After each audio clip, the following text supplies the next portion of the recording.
Welcome to Knicksfandom. This is an independent New York Knicks fan-based podcast, which was created by fans for fans. The show is hosted by LA Blackwell, Danny, and Flau. They'll discuss the issues surrounding the Knicks, the NBA, and various other sports-related topics. Join us. It's going to be a heck of a ride.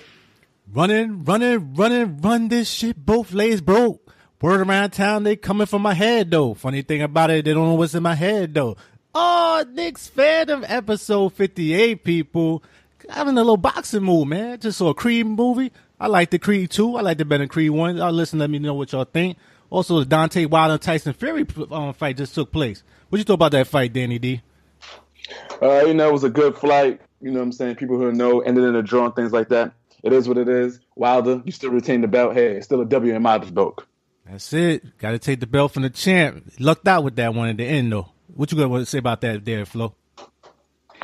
Oh, man, Wilder, he really was blessed by the referees because it's a fight that he should have lost. But again, the referees gave him some wins in the early rounds, which probably, allowed it to become a draw. So, but you know what?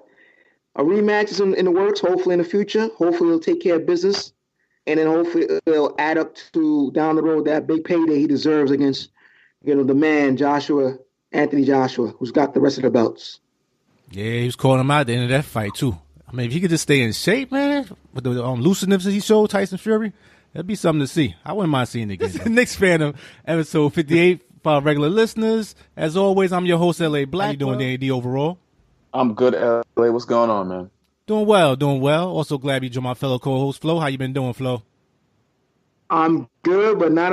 I'm good. I'm very good, but you know what? It could be worse. I could be like Tyson Fury. He doing good, man. He showed a good account for himself. Some people think he won the fight. So, like he said, do it again. Can't be mad. Got a nice payday, too. But we got to talk about NBA, guys. Got to talk about the Knicks actually winning some games. Got to talk about that rumor trade regarding Otto Porter. We're going to start things right off the top with NBA talk, guys.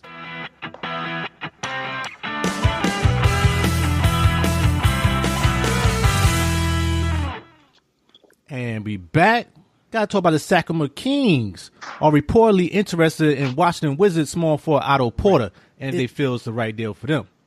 Overall, Flo, do you have any trade ideas regarding this deal that will actually make it work? What you think about that deal? Potentially.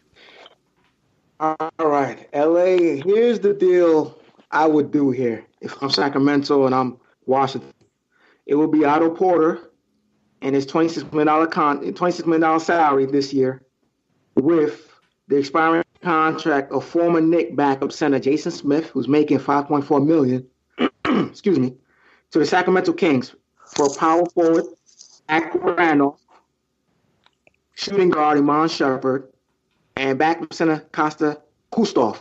All three players I mentioned have expiring contracts.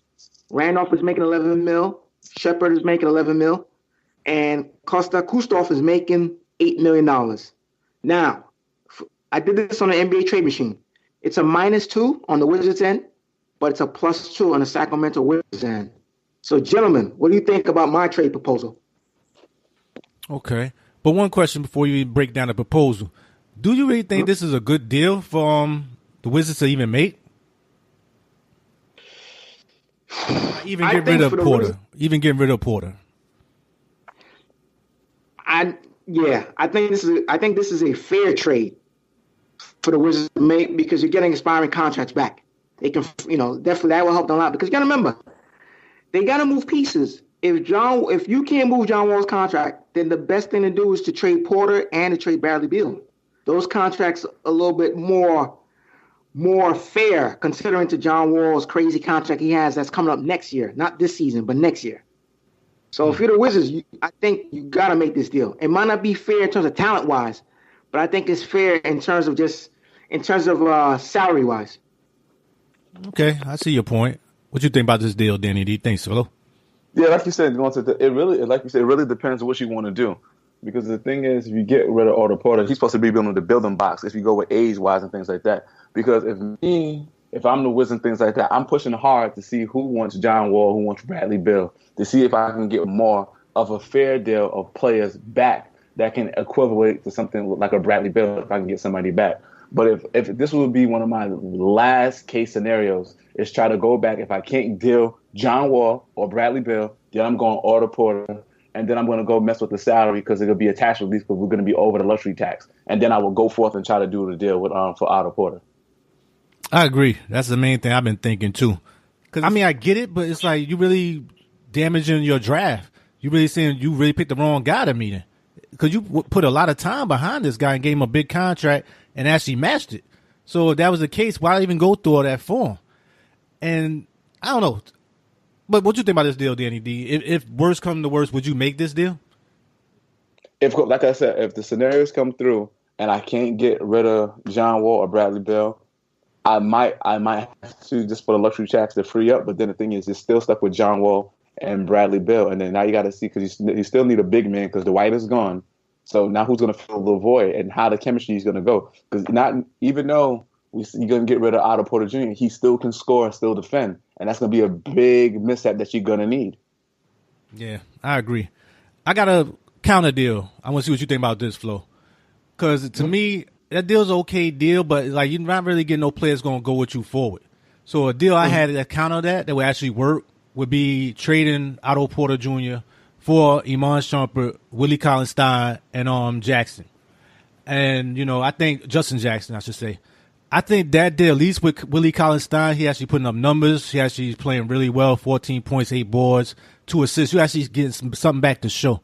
And like Danny D said, with Dwight Howard being out now with the surgery he had, so you got to get something back. You can't just get with a draft pick with that piece and still have John Wall and Bradley Beal being there.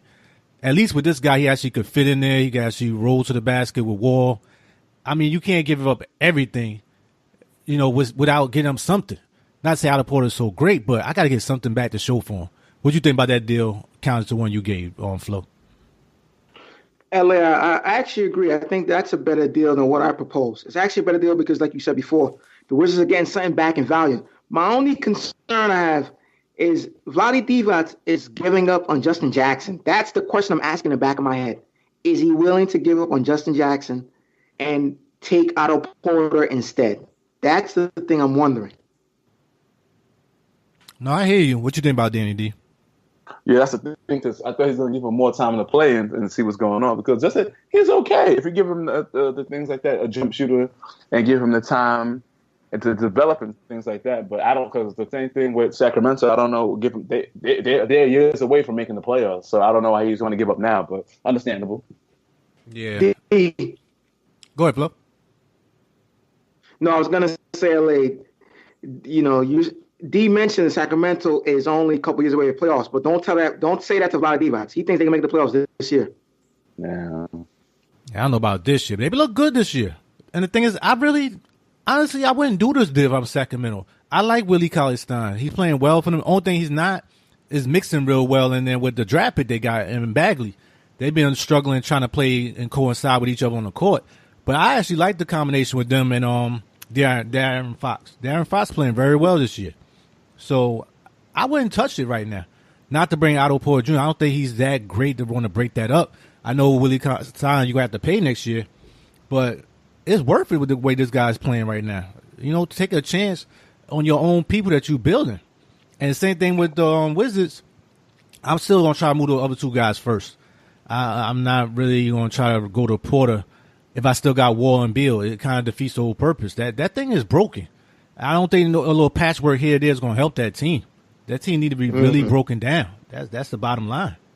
Okay. Thank you there, Flo. And I should overall say our next segment, let's start with Fast Break, guys.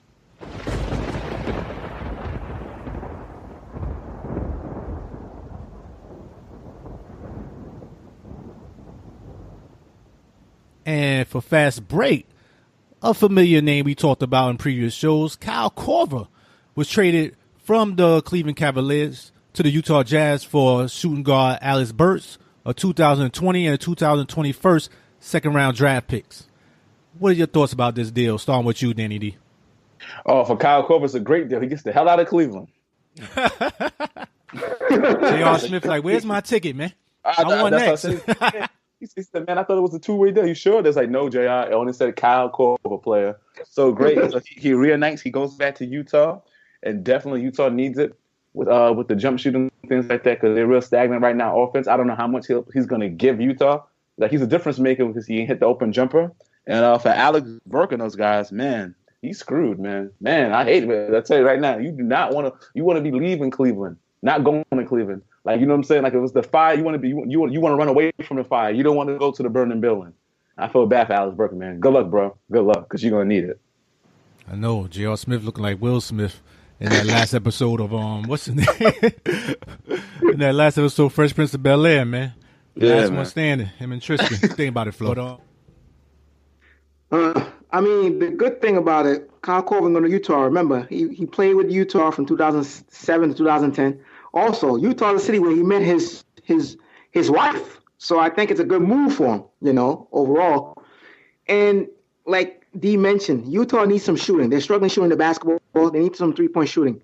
But it's amazing that this deal was done when the Jazz were in Brooklyn. And Alex Burks was on the court, and he was the one that told his teammates.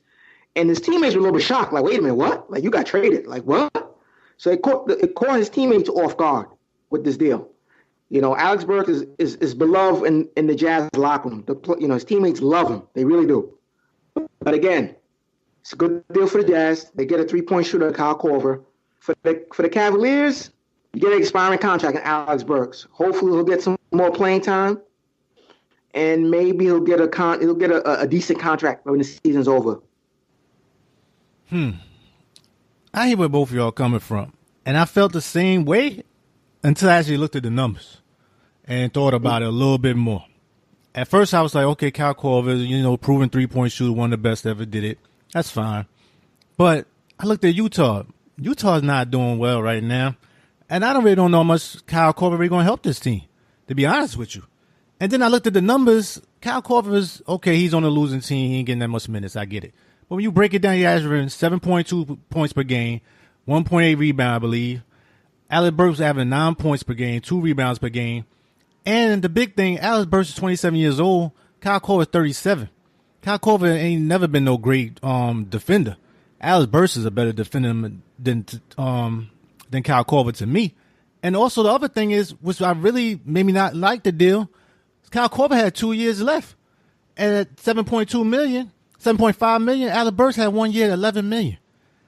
I don't know why you want to do that right now, considering this team, once again, this ain't enough. I just think Utah is going to have that sophomore jinx. I thought they're going to be better than what they are. Right now, Mitchell is struggling. He's been having injury issues in and out the lineup. He dropped 30 or so the other day. But I just don't think it's enough.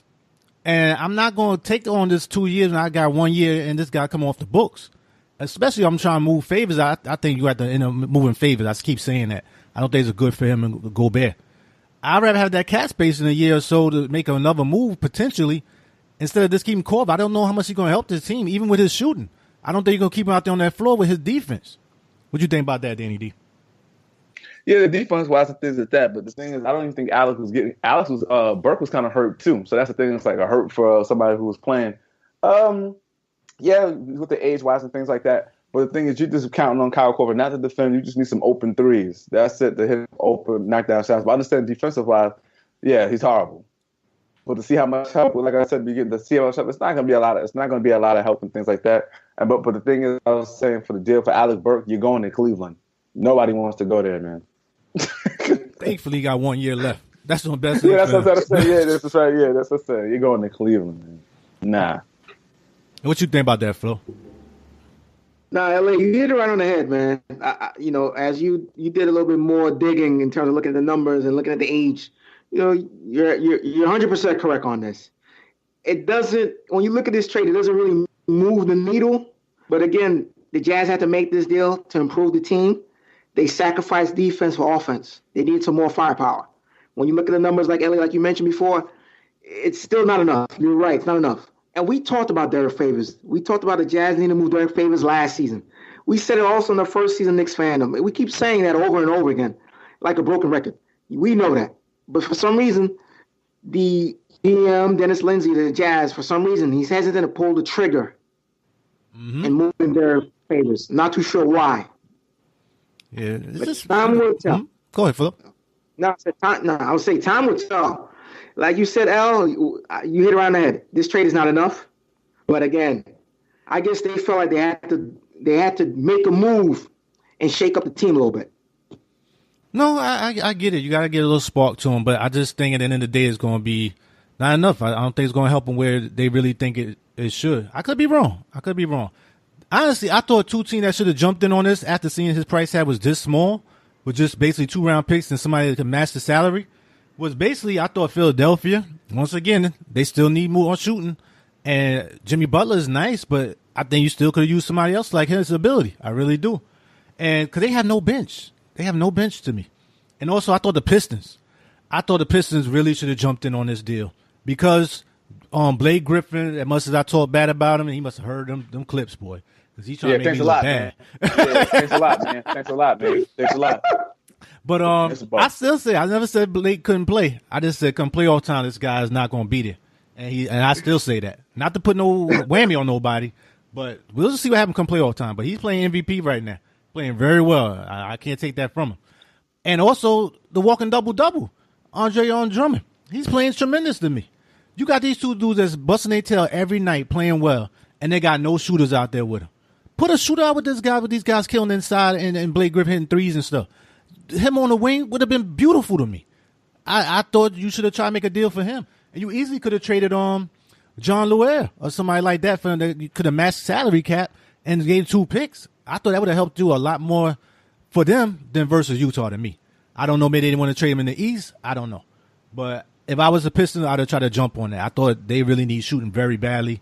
Lanston Galloway, Stanley Johnson are not shooters. You need to see somebody else in there. He would have been a prime fit. I would have loved the deal for them a lot more than I did for Utah. That's just the way I look at it.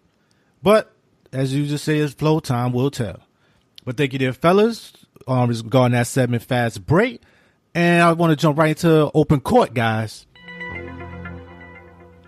And for open court, Danny D, you got something that you want to go over real quick. What you got for us for open court? Man, I talked about this a couple, maybe like 15, maybe I think 15 episodes ago, things like that. This is in regards to our guy. We were just talking about it, the Philadelphia Sixers, and the mysterious case of Markelle Fultz. Okay. Now they're saying folks is going to see more specialists next week about his shoulder and his shooting woes. But now the Sixers are claiming that the teammates allegedly are more increasingly concerned about his overall well-being behind his struggles in the court. They're thinking that he might have mental issues, also with physical issues, and that's what's causing his problems with his shooting woes. So some people are saying that it might be physical, but it's more mentally too. So it's a combination of both. How you guys feel about that? Then it depends which came first. Did the mental issues come because of the physical woes and you start doubting yourself, or was it, just losing confidence already and then, just manifest self physically? I don't know, because I heard some people say the same thing you said, D, regarding that, is that, okay, you may have a bad shoulder, but that don't make you have the hiccups before shooting, and just totally missing the rim sometimes. But, only they can tell with the evaluation. What you think about that, Flo? LAD, we talked about this a couple episodes ago. Again, the former GM, Brian Callahan, did not do a good job scouting this kid. The kid did not shoot the ball well in college. Plus, he was hurt in college. He had a shoulder injury in college. So if that was the case, you knew the kid was damaged goods. Why did you draft him? That is one of the reasons why Colangelo does not have a job. That's one of the reasons. We know the overall reason he was fired is because of the burner account he created, and he had his wife take the fall for it. We know that's the reason why he was fired. But again, that's on Colangelo. He did not do a good job scouting this kid. This kid had injury issues in college. Now, the mental health issue, I don't know. Like Elliot mentioned, what came first? I already knew the kid was hurt when he was playing college ball. I knew he was hurt. So, again, I don't know. I really don't know.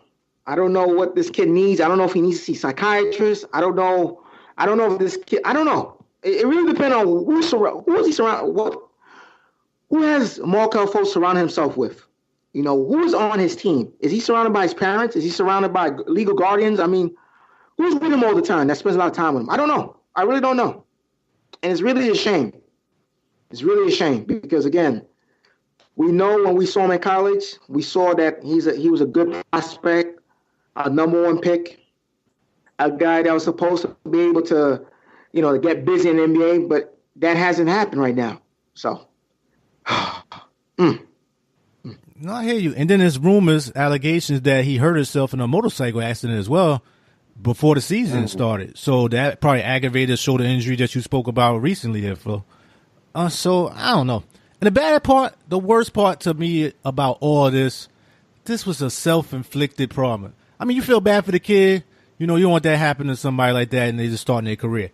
But you didn't even have to draft him. You had the number one pick and you traded it. You could have just took Tatum or anybody else and not even had to worry about all this situation. But you wanted to mess with, your main man there, Flo, Danny Ainge, and, he took advantage of you. And this is what you're going through because of that. I gotta say that, Flo. I know how you feel about Danny Ainge. But what you think about Danny D? What else you want to add to that? No, that's what I'm saying. What he needs to do, if I'm his agent, the Raymond brothers and things like that, first of all, no, that's it. I'm not coming to no more games. The kid's only 20. We're not going to no more games and stuff like that. We're going to a specialist. We're getting it done. We're going to a specialist. We're going to do the Kawhi route. We're going to go overseas and play overseas. You know what I'm saying? Until he gets everything function out and play and go right there and not come back until we get right. That's it. I'm not shooting no more. I'm not coming to no games until I get right. So I get, when I mean get right, I'm talking about get right physically and psychologically to see what I'm going. I'll come back. Just give me the Carmelo, man. I'm out. I'm out until I figure myself out. This is gonna come back looking like Uncle Drew, man. Could be a lot of years for his hit right. Okay, come back, man. That's what I'm worried about. But I hope it turns around for the kid. He's young. You don't want to see that happening to him. And for Philadelphia too, you got to get something out of this pick because you could have had it like Jason Tatum or any of them guys that's playing well right now. So, like I said, it's just a bad move for them overall. But we'll see what happens as we go forward with that. And that brings our next segment, fellas, and that's going to be Knicks Weekly Roundup.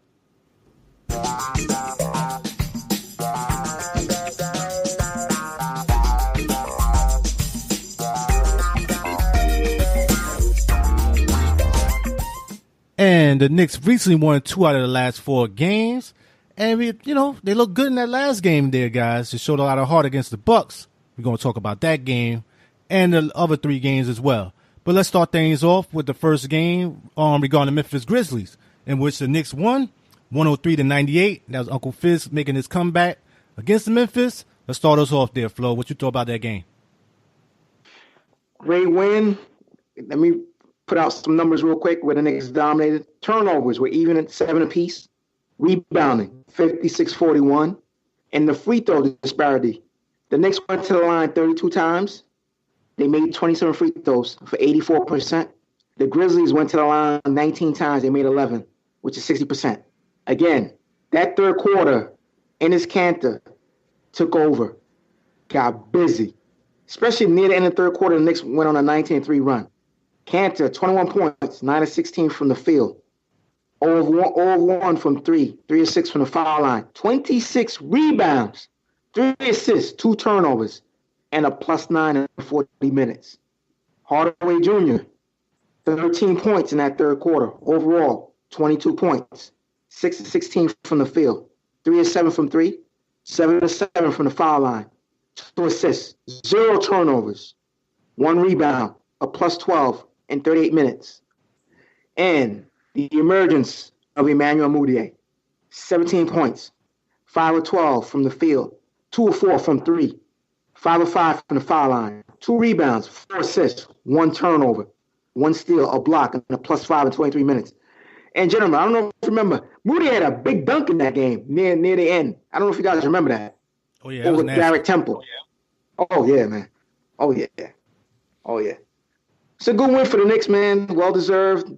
Like I said, those 2 players stepped up, and they really wanted to win this game for Uncle Fizz.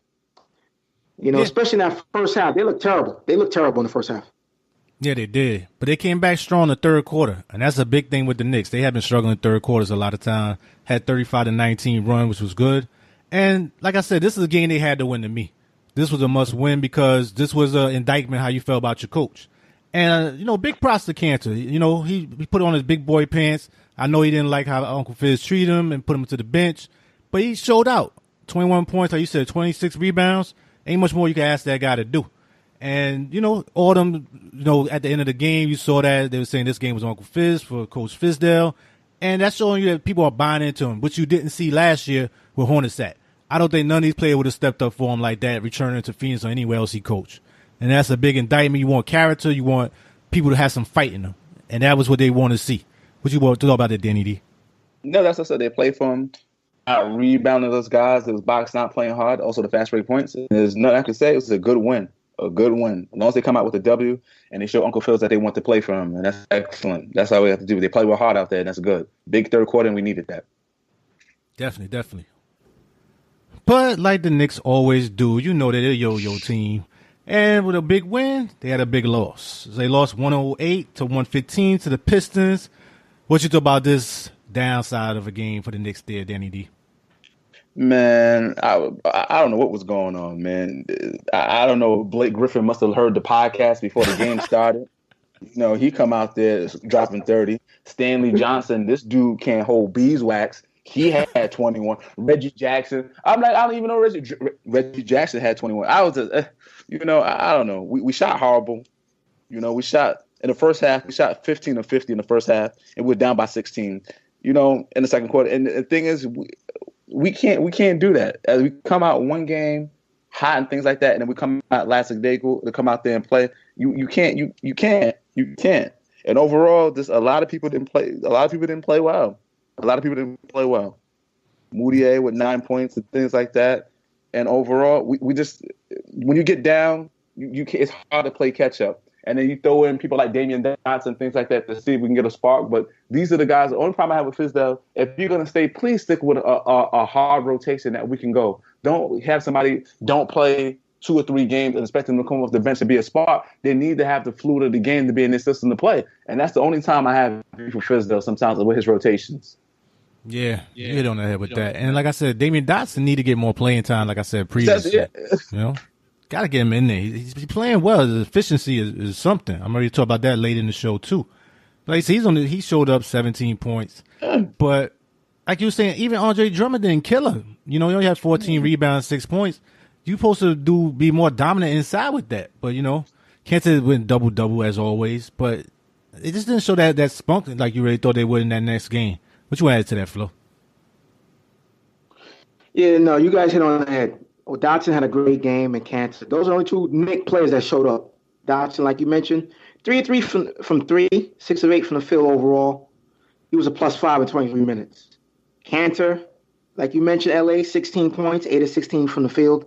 14 rebounds, 2 assists, 1 steal, a block, and a +3 in 35 minutes.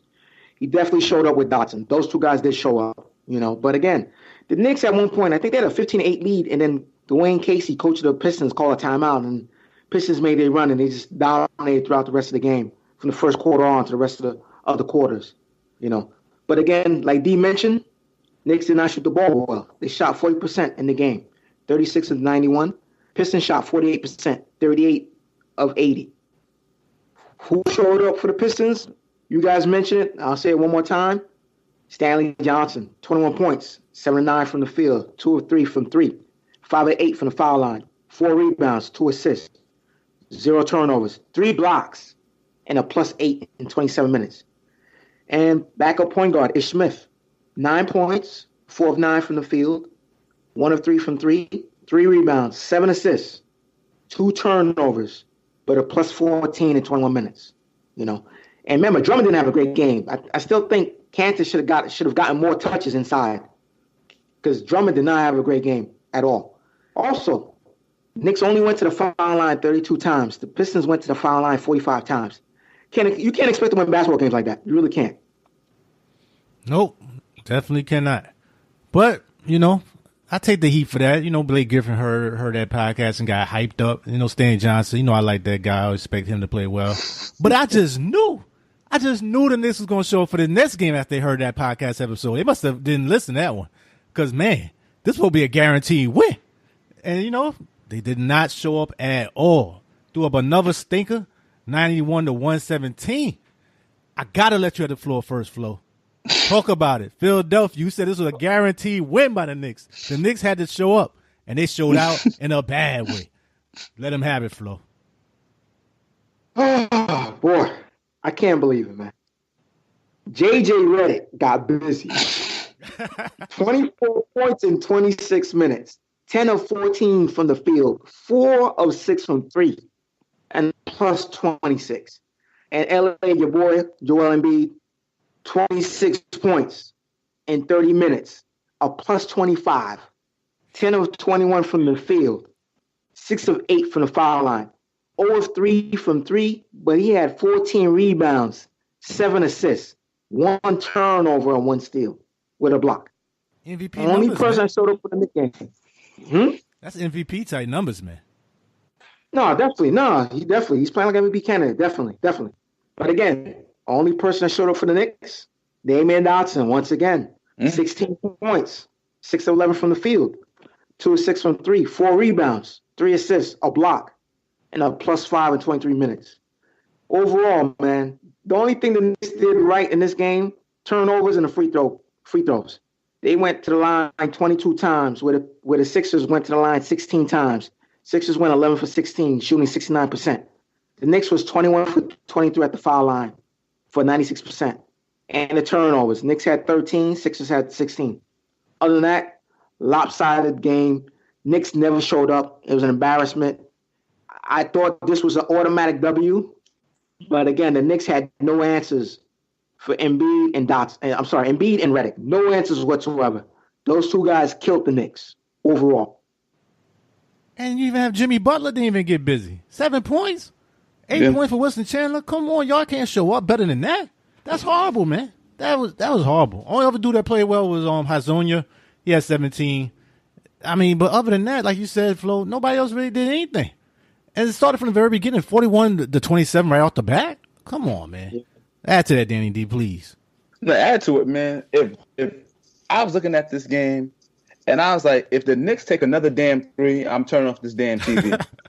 They threw up 29 3-pointers. 29.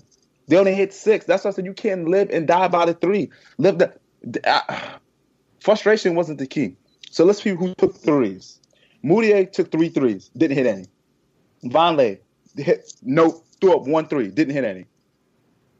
Tim Hardaway went 0 for 6 from threes. If you don't take your ass to the basket, he does fall in love with those, man. Yeah, you don't have to. I seen 2 plays when they shot a 3, got the rebound, kicked it out, and shot another 3. What's wrong with going to the basket? And that's why I like Trier. Trier is okay. At least he'll try to go to the basket. He'll go to the basket and go to the foul line. If it's not working, I have no problem with you shooting. But try to mix it up a little bit. Just kind of go to the basket, stop the clock, do something. I know we live and die by the 3, but that's not how you want to play. No, you can't. The 3 giveth and the 3 taketh. This time it tooketh, man. But that's just how it is. 6 for 29. Oh, gosh. But, once again, we're going to go into our next game. Well, they actually gave it back, Yep. And they redeemed themselves, which they needed to. This came up big in this game. I actually thought they were going to lose this game because they usually play bad against the Bucks. But you had a showing out party in this game, man. A lot of guys came to play. A lot of guys looked great out there. And this won an overtime game, 136 to 134. Talk about that, Danny D. How you like that comeback by the Knicks? Oh, definitely comeback. It was a great comeback. Moutier, he's looking like the savior out there, having 28 points, and just getting busy. And overall, just like how we played, man. And then now we got to look at disparity again. You give it, you take it. This game, you know what? We doubled down. You know what? We took 29 the last game. Nah. You know what we're going to do? We're going to throw up 42 threes this game. We're going to throw up 42 shots of threes this game. And we hit 18 for 42, which was excellent, things like that. And we out there, we played. Everybody came to play. Offensively, that's what I say. I got to get to Moutier. Tim Hardaway Jr. stepped up. Kevin Knox, yo boy. Yes, finally. Yo boy. Stepping up, you dropped him 26, and Dotson, man, you gotta let this guy. You got like you said, you and Flo said, you gotta let the man play. You gotta let him play. You got to. Yeah. And then the only two, And the only thing is, I gotta tell you guys, what do y'all feel about the only 2 points that our boy Harry Jr. got when he was dunking on your man Alex Burks? Biggest thing was him stepping over him. That was the only thing. Talking trash, stepping over him. A lot of people talking about that after the game. But he's just not that productive to me, especially when they win. He get busy when they lose sometimes, but it's just not a productive point. I'd rather have Dotson out there. I mean, he's small for that position. I get it. But I'd rather have him out there at this point. What you think about it, Flo? No, I mean, you hit on the head. Yeah, Dotson got busy in that game. 21 points, 7 of 9 from the field, 5 of 5 from 3. Matter of fact, he hit the game-winning 3 to give us the lead in overtime. 2 of 2 from the foul line, 5 rebounds, 1 assist, 0 turnovers, and a steal, plus 15 in 33 minutes. Yes, you'd rather have Dotson. I know he's undersized playing the 3, but again, he's shooting the ball, and he had a great defensive stop on Giannis. When he was guarding Giannis, everyone knew that he was going to get the ball, a game on the line. And Giannis got to the spot, which was fine. I know Dotson got caught up in the switch, but he forced Giannis to take a bad shot at the foul line. Bad shot. And the first thing I said to myself, if Lance was guarding him, Giannis makes that shot. That's the first thing I said to myself. I really said that. Great defense over by Dotson. Great win for the Knicks. Knox stepped up. LA, like you mentioned. D, you mentioned also. Again, silencing his critics. 36 minutes. 26 points. 9 of 20 from the field. 5 of 12 from 3. 3 of 5 from the foul line. He had 13 points in the fourth quarter. 4 rebounds, 4 assists, 2 turnovers. A steal and a big block. And a plus 5 in his 36 minutes. And Hardaway Jr. had a bounce-back game. 21 points. 8 of 22 from the field. 3 of 8 from 3. 2 of 4 from the foul line. 4 rebounds. 8 assists. 3 turnovers. A plus 10 in 47 minutes. And the Knicks, the bench, 62-29, the bench scoring. And the Knicks actually shot the ball well in this game. 53% to the Bucks, 49%. Great win for the Knicks. Well-deserved. They fought back. They were down. They were really down in this game, but they fought back. They didn't give up. They made a 15-3 run to close out the third quarter. Ended up being down by 4 in that third quarter, 97-93. They never gave up, man. They really did. Even the fourth quarter, they ended up being down by 14. Strange sequence of events, I believe, in the fourth quarter. I think Fizdale went with, no point guards at one point, and that's when the Bucks were able to increase their lead. But again, Knicks didn't give up. A lot of questionable calls to me that benefit more Milwaukee than the Knicks in this game. But again, a great win. I know, LA, you want to talk about the end of the game, especially in that overtime. I know you want to talk about Giannis, but go ahead, man. Yeah, I want to talk about Dotson real quick, just to show y'all fellas how well he's been playing. Listen to these numbers real quick, guys. Over the Knicks' past 3 games, Dotson scored 54 points on just 28 field goal attempts. At one point, he was shooting 67.9% from the floor, 19 for 28, 71% from three-point territory, 10 of 14, 100% from the free throw line, 6 of 6, and he had 5 steals, 0 turnovers. Got to give the guy some playing time, man. Got to give him some playing time. That's the biggest thing to me with that. As for Giannis at the end of the game, he went straight up. Guy put his hand straight up. He didn't really move. I don't think he deserved that call at that point. I'm sorry. Y'all had chances. Some call, like you said, Flo went for the Knicks. Some went for them. At the end of the day, hey, you didn't get the call. That's it. And I don't think you really should have got the call. He didn't move. Just had his hands up. But I don't know what you want to add to that, Flo. Nah, LA, you're right. Even if there was a foul call, I was looking at the clock at the other side of the court. The light already flashed. The game was over. He was trying to initiate the contact with Kanter. And we found Kanter. Exactly. Trying to initiate the contact. So again, there was no foul call, and it was so late. So the referees got it right. No foul call. Yeah, you can't get these guys no bailout call with that. Not to me. Not in that regard. It was already an overtime game by that point, so. Well, but, we'll see what happens next time with Mario Hezonja. And, supposedly Giannis going to have some things. I guess he's going to be called a nutcracker the way he sounds like right now. But I don't know. If you're a tough guy for gays, you ain't going to tell people what you're going to do. You just do it. So, do it, yeah. We'll see what happens with that. But quick win by the Knicks. Nice comeback. A lot of guys played well. Like you said, hopefully they tighten up this rotation.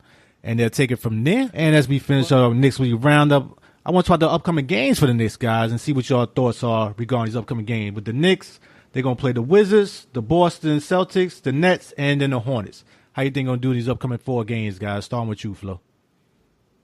I'm going to have the Knicks go 3-1. They'll beat the Wizards, they'll beat the Nets, and the Hornets. They're going to take the L against the Celtics. Wizards are struggling. I know they just beat the Nets last night in Washington. I still think the Knicks can get the job done. Got to pound the ball inside with Kanter. You need Hardaway Jr. to really step up and try to outscore Bradley Beal if it's possible and shut him down or slow him down. And the bench got to continue to play well with Dotson and company, Dreer, everybody else. I know the Knicks are going to miss Trey Burke. I know he's hurt. He got hurt in this Bucks game. But again, it's going to allow Alonzo Dreer to step up and play a lot of point guard role. So, again, Knicks need to get this W against the Wizards. They should get it.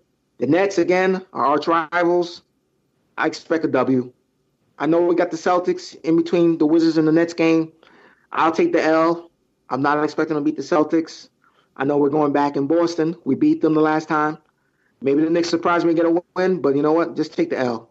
We win the rest of these games out, the Nets and Hornets. I expect them to go 3-1. Hornets have been struggling, and they're not as consistent. They're depending a lot on Kemba Walker. 3-1, Knicks. Okay, I agree with you there. I think they're the same thing, 3-1. If they learn anything from these past few games, but you never know this yo-yo of a team. What you think about Danny D? Yeah, my heart is saying 3-1, but something's telling me they're gonna go 2-2. Yeah. What's the 2 game you think they might end up losing? I think they're gonna lose to Boston, and I think they might lose to Brooklyn. Yeah, I can even see that, but I think they would lose. I see more of the Hornets. The Nets look bad. I forgot who they lost to the other night, and I was like, they didn't really show up. I mean, they got a lot of injuries, but they look bad to me right now. But the Hornets... The only thing, the problem with the Nets is they keep on losing in close games. I'm talking about these games are close. Not even bad. Yeah. They have it. They just lose a close game. A buzzer beater to Jimmy Butler. Another time when they went to double overtime, I think, with a team, and the ref didn't call a foul on Spencer Dinwiddie. They do hit them all. I thought it was Memphis. They should have beat Memphis. Mm-hmm. But the referees called some horrible calls in that game. Gee whiz. Yeah, I see your point with that. But if anything, I can see the Hornets beating the Knicks with Kemba Walker having a huge game. Yeah, I think that might happen. But I still think with the way Moody has been playing, they got enough to hopefully contain that team. Just let him get his, stop everybody else for the most part. They should go 3-1, but like you said, never know with these Knicks. But I want to go right into behind the scenes. And for behind the scenes, what you got for us today, Flo? Yes, in regards to behind the scenes with the Knicks, one thing, gentlemen, I want to talk about right now is Alonzo Dreer. By December 15, Alonzo Dreer 45-day NBA limit is up on the NBA roster. So I got a multiple question for you guys. I'm going to have a multiple choice question. The Knicks definitely need to make roster moves. So I'm going to give you some options right now. And I don't know, you guys ready? Yes, sir. All right. Option A, you trade Damian Dotson to the following 3 teams that's willing to offer a second-round pick for him. Lakers, Oklahoma City Thunder, or Cleveland. That's option A. Option B, Cornet, who's played 10 games in the G League, averaging 18 points and 9 rebounds. Option C, you cut backup guard Ron Baker. Option D, you cut Ron Baker and then trade Frank Ntilikina, who's actually have a couple teams that are very interested in him. To be specific, there are 3 teams: the Phoenix Suns, the Utah Jazz, and the Orlando Magic.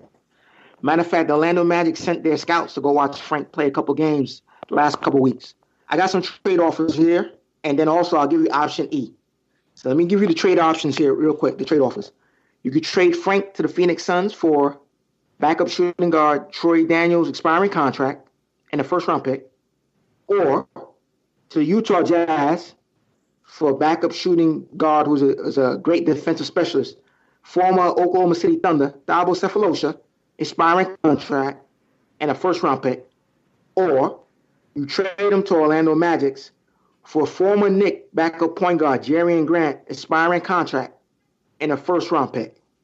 Those are the trade scenarios I have. Or option E, You send Frank to the G League. Gentlemen, what's your take? Okay. There's a lot to digest there, Flo. Let me start off with my thoughts on it. Number one, option A ain't no option. They better not give it a Dotson. Dotson better have a place on this team. I'm done. This guy better not go nowhere. So you make room for him. So after that, regarding the other options, Ron Baker would definitely be number one. But if I could do with the Frank situation, I don't think you're getting no first-round pick to Phoenix. If I give me a first-round pick for Frank and get that cap space, I would do that. But I don't think, as bad as Phoenix is playing, they're not getting no first-round pick. And if they do, it's definitely going to be a lot of restrictions on it. I don't see that happening. So, to me, with the other option after that, I would go Ron Baker first and just eat that money if I had to. So be it. Because, like you said, I like Luke Cornett. I think he's playing well. And I like to see what he can do with this team. He actually give him some more time. I think a lot of times he played well. They take him out. He really had a good foothold in the rotation. I think he'll be better down the road once KP is playing and be a better backup for him. But I would go Ron Baker because I just don't see no upside with Ron Baker, to be honest with you. At least I see some with Luke Cornett. I don't see anything with Ron Baker at this point. And like you said, other guys are playing well. You can get them more playing time with Burke and Muide. It's just a waste at this point to me, be honest with you. And I think we'll talk about Frank going G League after that, if y'all don't mind that. What you think about Danny D? Yeah, Ron got to go, man. Peace, Ron. Ron got to go. We got to make a stick to Ron. And then depending on how we're going to do with Frank and things like that, the options, and we're sending Frank to the G League to develop more, which he probably really needs, so we can define his position. Okay. How about you, Flo? What you think about it?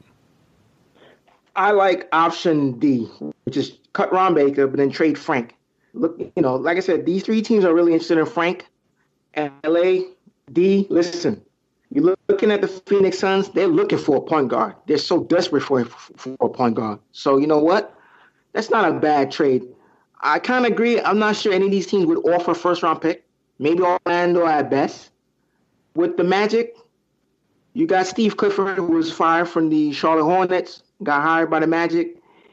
He wants Frank badly because he feels like he could develop him. Plus, he feels like he can fit in his scheme because, again, when you look at that Orlando Magic team, they have a lot of length. They got a lot of guys that have athleticism. They're very long. They're very, twitchy athletes. Like your boy, L.A., Jonathan Isaac. You still got Aaron Gordon there. So they got a lot of these long guys, a lot of these long players. Also, Mo Bamba, Harlem native. So, again, I think he would fit well in Orlando. So it's not a bad deal if you were to move him to Orlando, But me, the trade I would do if I'm the Knicks, I would make a phone call to the Chicago Bulls and say, I have Frank. I'll trade Frank for one of your favorite players, LA, point guard Chris Dunn. He's just coming off an injury too. He should be playing next week or so, they're saying. I like Dunn. I'm a big fan of Chris Dunn. But Frank is only 20 years old, and I know he looks bad. And that's the only thing I'm holding on is his age right now, to be honest. But he looks so passive. That's the thing. And you expect him to be better now because he played overseas with grown men. I mean, you see, not to compare Luka Doncic, but at least he played overseas. I would have thought he'd been way more aggressive than this by now. And that's the thing. We talk about Knox playing well, and this article came out, and basically it was saying a lot of GMs thought Knox and Frank was very soft players. Soft, not deserving the hype and things of that nature. And, Knox balled out and stepped up. Frank really didn't get opportunity to. He ain't getting much playing time lately. But he still got some of upside. And with the Magic right now would be in 8th place in the Eastern Conference. So they fighting for a playoff position down the road if they keep playing as well as they are. And I don't know how well that draft pick is really much going to be worth down the road, especially if it's lottery protected or anything like that. If they decide, start tanking it and going down. So I don't know. I still don't think they're going to give no first round away if Frank is playing either. I really don't see it. And that's the case. I'm not getting no second round pick for him. I'd rather hold on to him a little bit longer. What do you think about that, Danny D? Yeah, I agree with that one. Just to see how it goes. Still, you can give it the age-wise and see it develop. Because it's still, he's still getting adjusted to find a role, but they really have to work on him. And the thing is kind of not hard because they have so many point guards. That's when you have Moutier, and you still have Trey can run it, and then you also had Trey Burks. So it's hard to give him the time that he really needs to develop. That's why the G League might be a good spot, so he can sit there and hone it down there to get a little bit better. Yeah, I just hope it don't crush his confidence if you send him down there, because you got Dennis Smith Jr., and those guys are going to keep being compared to him. That's just the honest truth. And Mitchell, it's going to be those three. Those guys are still playing pretty well. And you in the G League, that could crush a dude, That's the only thing I worry about, putting him down in the G League. But even though it might be the best thing for him and for the Knicks, instead of just being in and out the lineup like this and, really refining his game. I don't know. It's quite a conundrum right now. What you think about it, Flo? I mean, I know you said get rid of him, but what you thought about the other points me and Dan D made, that make you change your mind? You just done with him. You just don't think he got it. It's not like really more I'm done with him. It's more of keep in mind you still gotta create more room for Courtney Lee, who started practicing with the team. I don't know if you guys realize he was in uniform yesterday for that Bucks game, but he didn't play. So you still gotta create more room. Even though if you create room by cutting around Baker, you create more room for Alonzo Trier on the NBA roster. You still gotta create another roster spot for Courtney Lee. So that was the reason why I brought Frank Ntilikina up, because it's like either you can move him. You get a player with expiring contract. You don't have to keep that player on your roster. You can cut that player too. But I brought up Chris Dunn because, once again, remember, Trey Burke and Emmanuel Moody are free agents. Let's say the Knicks are shut out in their free agency market in terms of acquiring a point guard. At least you have Dunn under contract. Let's say Moody continues to play well. Trey Burke comes back healthy and he plays well. Let's say both of those players get a good deal. Now the Knicks have no point guard on the roster. That was the reason why I'd rather go and acquire Chris Dunn. At least you have one point guard on the roster. Doesn't mean I'm 100% giving up on Frank. It's more of LA. I say this all the time. Players need to change the scenery. He might be another player that definitely needs to change the scenery. No, I hear you making valid points, but it's only his second year, and it's hard to just say. I seem like he like it here. It just seems like the game is just a little faster for him than he expected. He's just constantly thinking out there. And I hate to get rid of a guy that quick who you don't really know what you have yet. I mean, he's 20 years old. A lot of these guys. I mean, look at Moody Day. He was a high pick like him, and now he's just starting to ball out. Yeah. And something you just can't teach height with his size and point guard ability and things that actually handle the ball somewhat, And to be a good defender at this age, it's just hard to just give that all up and just say, okay, I just don't see. It matters if you think Chris Dunn's going to be better than that, if you think he fits better with the Knicks versus what he is. And it's hard to say with that, looking at it going forward.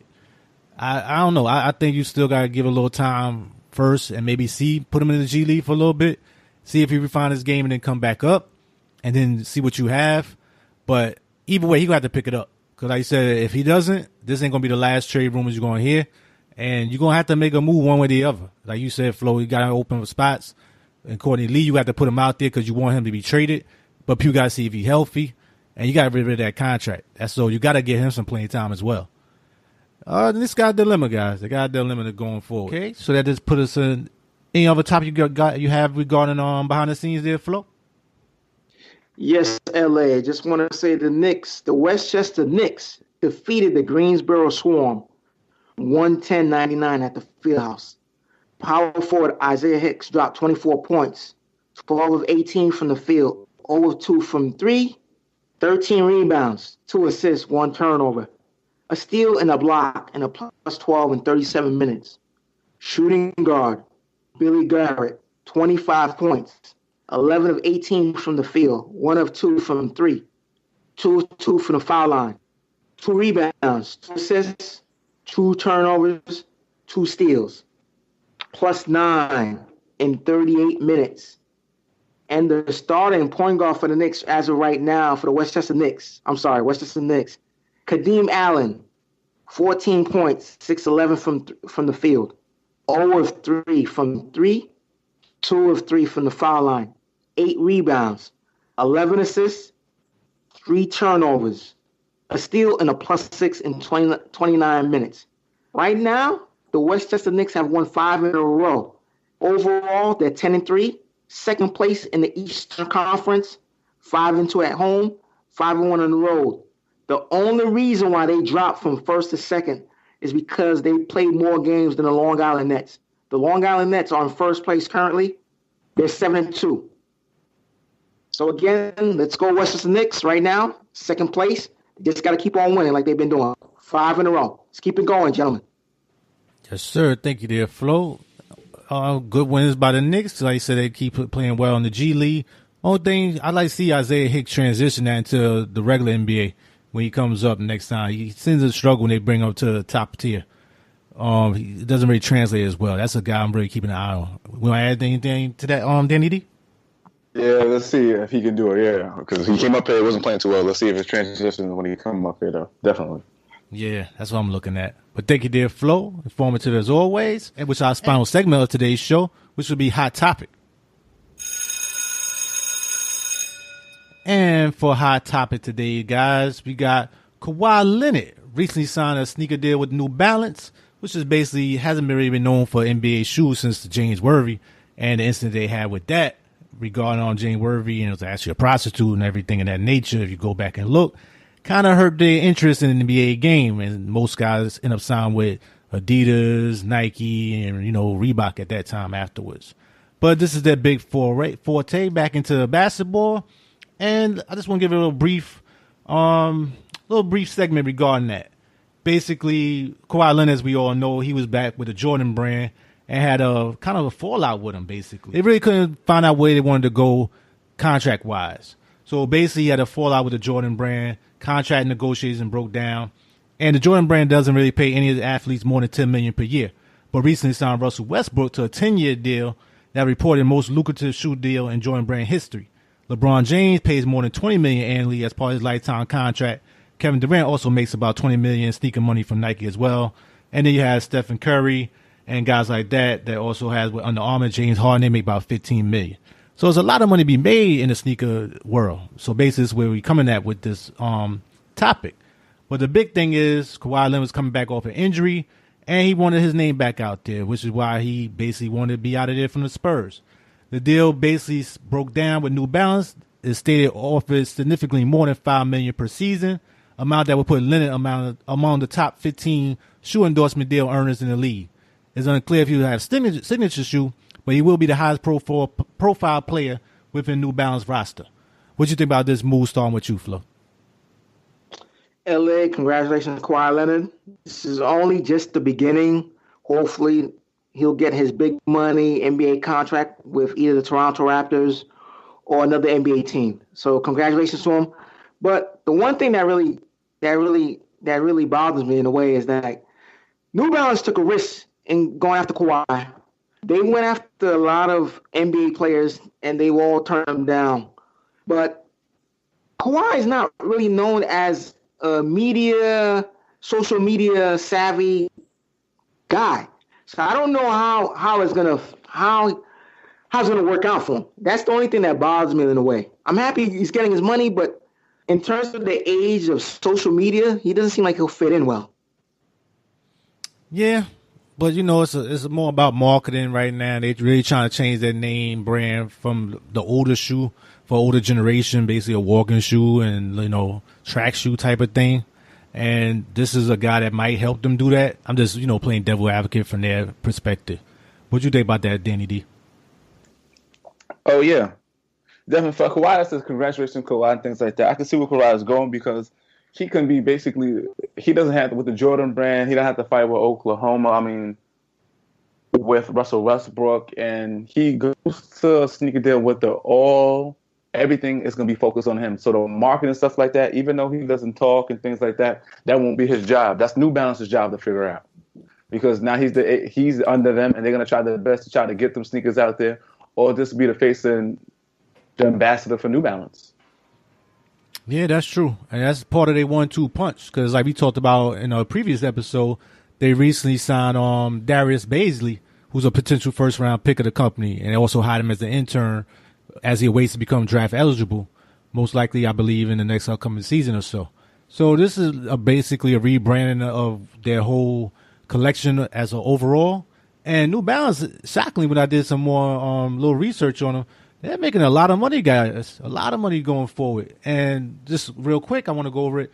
The Boston-based company netted $4.5 billion in sales in 2017, which is up from $1.5 billion in 2008. So they made a lot of growth so far, mostly in MLB and baseball overall, with a lot of their sneakers.